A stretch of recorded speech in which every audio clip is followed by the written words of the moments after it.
Olá, como vai? Eu sou Carla Matos e hoje a Trend CE recebe um dos economistas mais respeitados do Brasil, Mansueto Almeida, economista-chefe do BTG Pactual, ex-secretário do Tesouro Nacional e uma das vozes mais influentes quando o assunto é fiscal, crescimento econômico e ambiente de negócios do Brasil.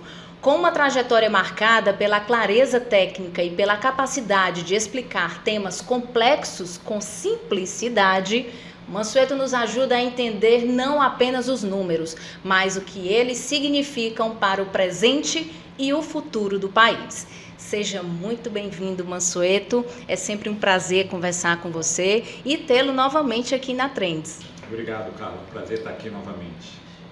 Mansueto, vamos começar, né? Tem muita pergunta, tem muita tema rolando aí na economia e olhando para o cenário fiscal, a política monetária e o ambiente global, qual é o retrato mais realista que você faz da economia brasileira para os próximos 2, 3 anos? Então, no momento, a economia brasileira está desacelerando.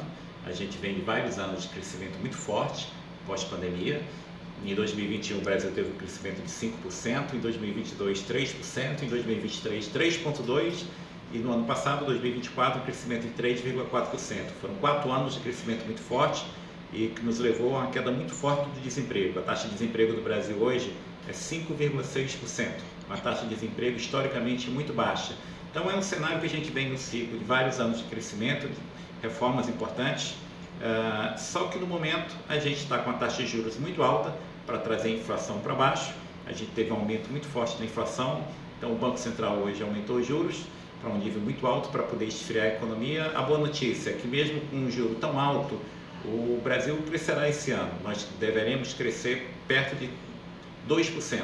E no ano que vem, a taxa de juros, mesmo com a queda esperada pelo mercado, ainda será um novo ano de taxa de juros muito alta, mas o Brasil crescerá novamente, crescerá por volta de 1,5% a 2%. Então nós temos uma desaceleração da economia, mas o Brasil continua crescendo, o desemprego muito baixo, mas para a gente resolver o problema da taxa de juros muito alta, o que é importante para a gente ter um cenário melhor de investimento, nós precisamos fazer um ajuste fiscal.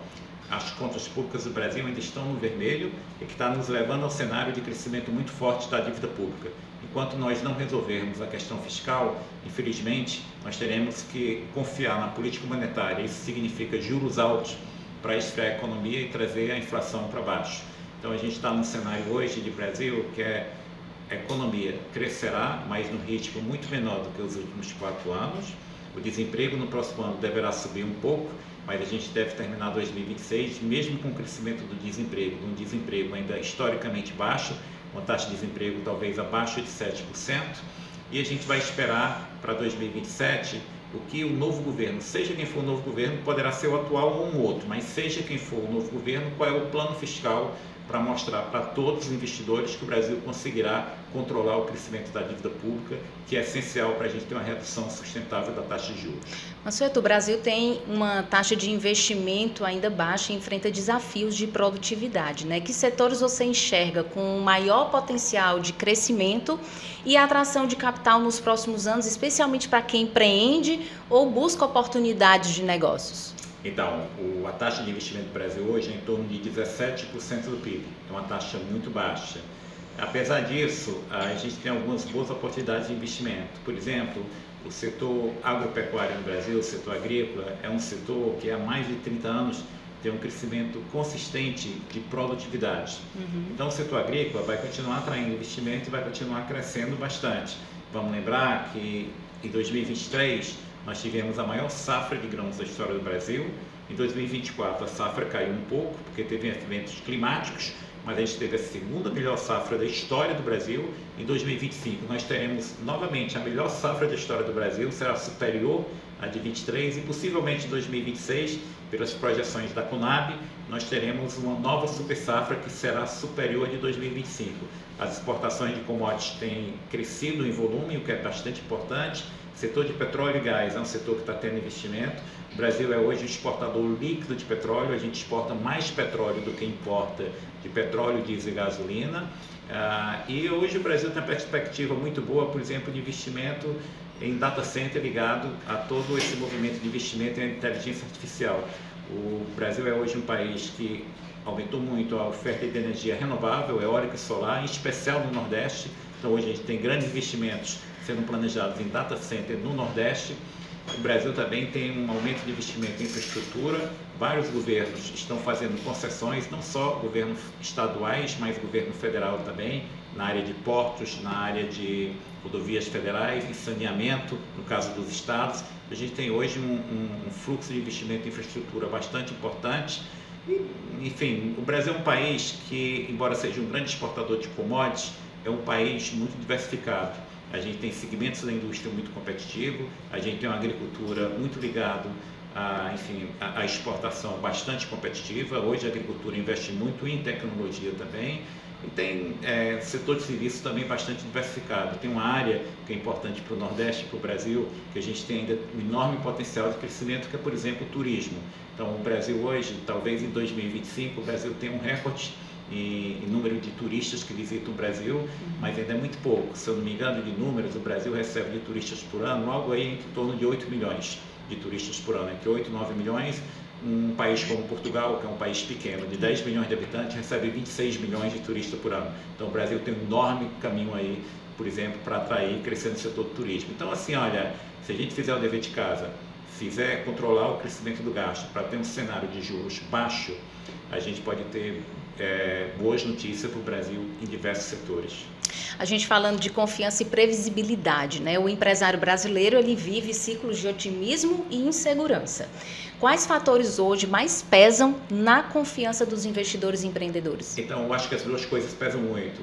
Para o empresário investir, o empresário faz investimento olhando para 20 anos, para 30 anos. Ele não faz investimento pensando em 2, 3 anos. Então, para ele ter a confiança de fazer um investimento por 20, 30 anos, ele tem que ter uma certa confiança que quem quer que esteja no governo, aquele país vai avançar, aquele país terá regras simples, não vai mudar muito a carga tributária, não vai mudar regras tributárias. Então é muito importante para o empresário, na decisão de investimento, ele ter confiança que aquele país vai sempre, mesmo que aos poucos, continuar melhorando.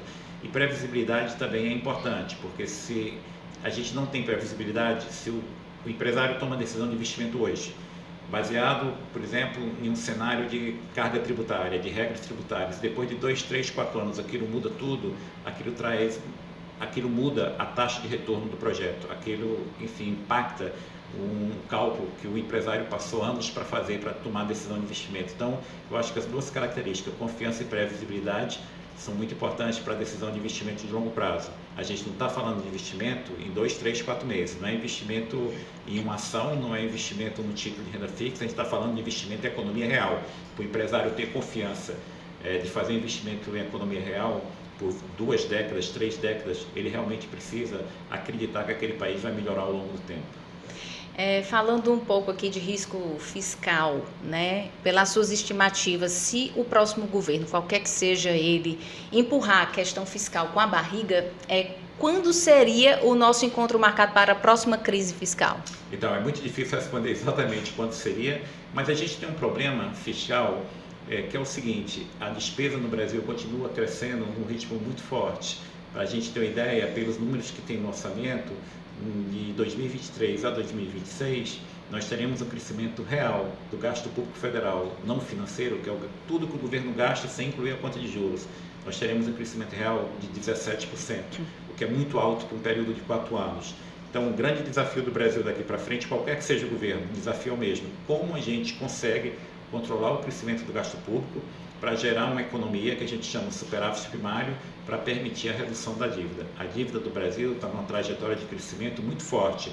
Nesse governo, de 2023 a 2026, nós teremos um crescimento da dívida pública, segundo estimativas oficiais do próprio governo, de 10 pontos do PIB, um período que o crescimento médio da economia será de 2,5%. Então, a dívida pública do Brasil está numa trajetória de crescimento que preocupa, porque a taxa de juros que nós pagamos para financiar o governo é uma taxa de juros muito alta. Então, para essa taxa de juros baixar, a gente precisa enxergar que em algum momento, nos próximos anos, seja em 3, 4, 5 anos, a dívida pública do Brasil vai parar de crescer e eventualmente vai começar a cair como proporção do PIB, como proporção de tudo que o país produz. Então é muito importante a gente controlar o crescimento do gasto público. E aumentar a receita não vai solucionar o problema, porque a carga tributária do Brasil já é muito alta. Se a gente for fazer um ajuste fiscal aumentando muito a receita, isso impacta o crescimento da economia. Então o melhor caminho é reduzir gradualmente. Ninguém está falando em cortar gasto público, nós estamos falando em reduzir o crescimento do gasto público. Se a gente conseguir, seja quem for o governo, reduzir o crescimento do gasto público, imediatamente a inflação melhora, a inflação cai, a expectativa de inflação cai e a gente abre espaço para uma redução muito rápida da taxa de juros. Então é muito importante da questão fiscal a gente reduzir o crescimento do gasto público. Se nós não fizermos isso, nós vamos precisar de carga tributária mais alta e mesmo assim a gente poderá ter uma queda do crescimento e ter um cenário de inflação mais alta.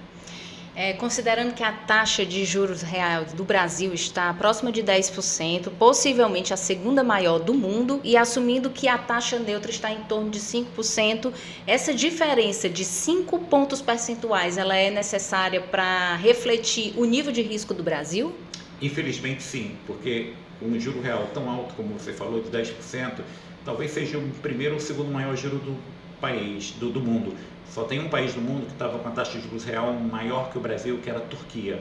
Mas a Turquia, se eu não me engano, está cortando os juros. Então talvez o Brasil vá ser o país do mundo, ou já é a maior taxa de juros real do mundo.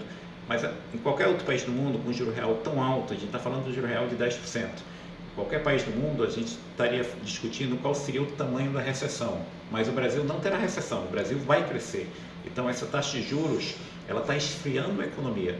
Mas a gente vem, como eu falei, de um ciclo de 4 anos de crescimento muito forte. Então a economia está desacelerando num nível muito alto. Então, infelizmente, a gente precisa de uma taxa de juros muito alta para esfriar a economia. Qual é a boa notícia? Que não terá recessão. Qual é a notícia ruim? Quem está endividado sofre muito. As famílias no Brasil estão muito endividadas e o que as famílias gastam com o pagamento de serviço da dívida também está muito alto. Isso não é comum. Em geral, em períodos que o desemprego cai e que a massa de salário real sobe, o endividamento das famílias cai. Dessa vez isso não aconteceu. E também tem algumas empresas que estão muito alavancadas, estão com a dívida muito alta.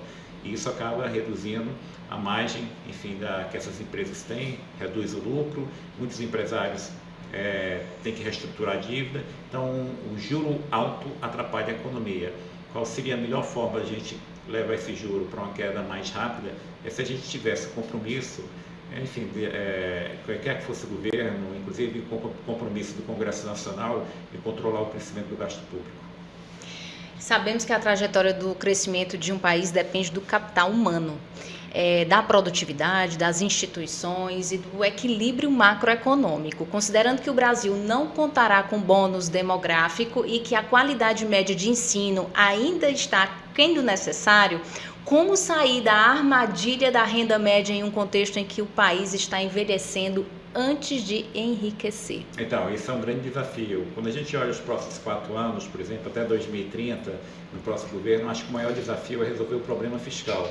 Se você conseguir sinalizar de qual forma o governo conseguirá controlar o crescimento do gasto, isso levará a um cenário de juros mais baixo, o que vai ajudar na recuperação de investimento. Mas na virada da década, essa transição demográfica vai pesar muito. Vamos lembrar o seguinte, nós estamos em 2025, daqui a 15 anos, em 2040, a partir de 2040, todos os anos, a população do Brasil vai diminuir. Nós nunca passamos por isso, nem nossa geração, nem a geração dos nossos pais, nem a geração dos nossos avós. Um país que a população cai ano após ano. Quando o país chega nesse estágio, mesmo antes disso, a tendência é o crescimento diminuir, justamente pela questão demográfica. Chega menos pessoas todos os anos no mercado de trabalho. Então, para a gente não ter uma queda forte do crescimento da economia, a gente precisa que cada trabalhador que vai entrar no mercado de trabalho, ele consiga produzir mais, o que significa aumento da produtividade. Mas como você falou muito bem, para um trabalhador que vai entrar nas nossas fábricas daqui a 15, 20 anos, ser mais produtivo, ele precisa ter uma qualidade de educação melhor, que significa um enorme desafio para a gente melhorar a qualidade da educação no Brasil, de todo o ensino fundamental e todo o ensino básico. Vamos lembrar que o Brasil só começou a investir consistentemente em ensino fundamental, ensino básico, a partir de meados dos anos 90, quando foi criado o Fundef e depois foi criado o Fundeb. Só que agora a gente conseguiu aumentar bastante o número de crianças na escola, universalizar o acesso à educação, mas a qualidade ainda tem um problema muito sério. E a gente já tem boas experiências no Brasil em qualidade da educação. Tem um município aqui no estado do Ceará, que é Sobral, que é um modelo para investimento, por exemplo, em ensino fundamental. O que é que Sobral faz diferente que permite ter indicadores tão bons de ensino fundamental? Então, a gente tem vários casos no Brasil que a gente precisa entender melhor e difundir para o resto do Brasil, para os mais de 5.500 municípios. Mas investimento, não só investimento, mas de melhorar a qualidade da educação é algo que a gente não pode falhar nos próximos 5, 6 anos, porque isso é que vai determinar o crescimento do Brasil lá na frente, quando a população do Brasil daqui a 15 anos começar a cair ano após ano. E o que de fato importa que o governo federal tenha que fazer para resolver essas equações e o Brasil não venha a ter essa recessão, já que você também não acredita em recessão no Brasil? Então, várias coisas. A gente tem hoje um setor público com pessoas muito mais qualificadas. O processo de seleção para ser servidor público hoje é muito mais competitivo. Tem pessoas muito boas no setor público, seja no município, seja estado e governo federal. Mas a gente precisa avaliar políticas públicas, o que é que funciona e o que não funciona. Para cada real gasto, o que traz maior retorno para a sociedade. Então a gente precisa ter o hábito de avaliar políticas públicas e decidir e colocar o dinheiro naquelas políticas públicas que traz, por exemplo, maior redução da pobreza, redução da desigualdade, que leva a maior crescimento. Então nós temos que fazer escolha, todos os países do mundo fazem escolhas. Então o Brasil hoje é um país que a carga tributária é mais ou menos 34% do PIB. A carga tributária média da América Latina é 22% do PIB. O Brasil é um país com a carga tributária muito alta, que não tem capacidade de investimento, porque o setor público gasta muito e a gente tem que mudar essa equação. A gente tem que priorizar aquelas ações do setor público que traz mais, por exemplo, redução de desigualdade, redução de pobreza, maior crescimento econômico. Então a gente tem que fazer escolhas. E essas escolhas, em alguns momentos, serão bem difíceis, mas necessárias. E países que fazem escolha, que têm as contas públicas equilibradas, eles podem entrar num ciclo de crescimento, claro, melhorando a educação, melhorando a saúde pública, pode entrar num ciclo de crescimento mais sustentável. O Brasil tem tudo para fazer isso. O Brasil é um país diversificado. Nós tivemos vários anos de crescimento muito forte pós-pandemia, com um crescimento muito forte de exportação. Quando a gente olha para os próximos 10 anos, a produção e exportação de petróleo no Brasil aumentará. A produção e exportação de grãos no Brasil também crescerão. Então, o Brasil, como eu falei, é uma economia diversificada e não tem nenhum grande desastre natural. Nós temos tudo para dar certo, mas a gente precisa fazer o dever de casa. Um bate-pronto aqui para a gente encerrar. Um erro que o Brasil não pode repetir na economia. Um erro que nós não podemos repetir, por exemplo, achar que aumentando o gasto e tendo desequilíbrio fiscal vai nos levar a mais crescimento. Não vai. Se o governo gasta muito e a gente está numa situação de desequilíbrio fiscal com crescimento forte da dívida, isso significa no futuro ou mais inflação ou então uma carga tributária muito maior que vai atrapalhar o crescimento. Então a gente não pode achar que simplesmente gastando mais vai resolver os problemas do Brasil. A gente já fez esse erro no passado e nós não podemos repeti-lo. A reforma mais urgente hoje? Uma reforma mais urgente que eu diria hoje é a questão da reforma fiscal, que envolve, por exemplo, reforma administrativa.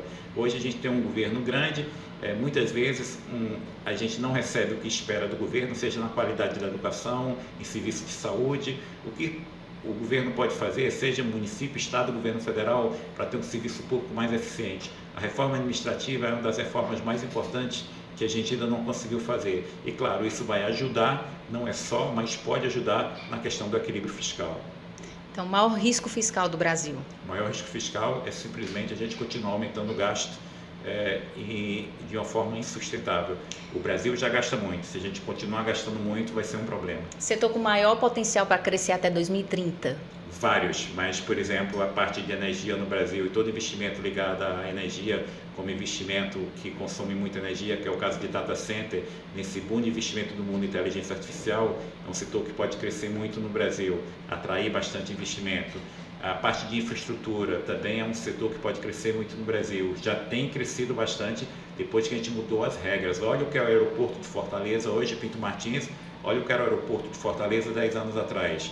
Totalmente diferente, porque nós fizemos concessão de serviços aeroportuários no Brasil todo. Investimento em saneamento, investimento em infraestrutura tem um longo caminho para crescer e tem sido importante a mudança de regras para investimento nesses setores, que traz mais segurança para o investidor, mas tem muita coisa no Brasil que pode crescer muito. Petróleo e gás também vai crescer, o Brasil está no pico, vai continuar aumentando a produção de petróleo do pré-sal pelo menos até 2031, então isso também é uma tendência muito positiva. Então tem várias coisas, a agricultura vai continuar crescendo, a agricultura no Brasil hoje não está ligada a desmatamento, a gente tem como aumentar a produção agrícola com a área que nós já temos plantada, com aumento de produtividade, e a melhora de infraestrutura traz mais competitividade também para nossas exportações de grãos. Então tem um caminho muito importante para o Brasil, e a indústria vai depender, entre outras coisas, do cenário de juro baixo. A reforma tributária vai ajudar a indústria, a reforma tributária que já foi aprovada nesse governo, e claro, o cenário de juros baixos ajuda todos os setores, o crescimento de todos os setores. Confiança ou previsibilidade, o que pesa mais para atrair investimento? As duas coisas são importantes, difícil diferenciar quem é mais importante. Eu agradeço muito aqui a sua presença, Mansueto, no Cenários Trends, e é sempre um prazer conversar com você. Obrigada. Obrigado, Carla. A gente fica por aqui e até a próxima.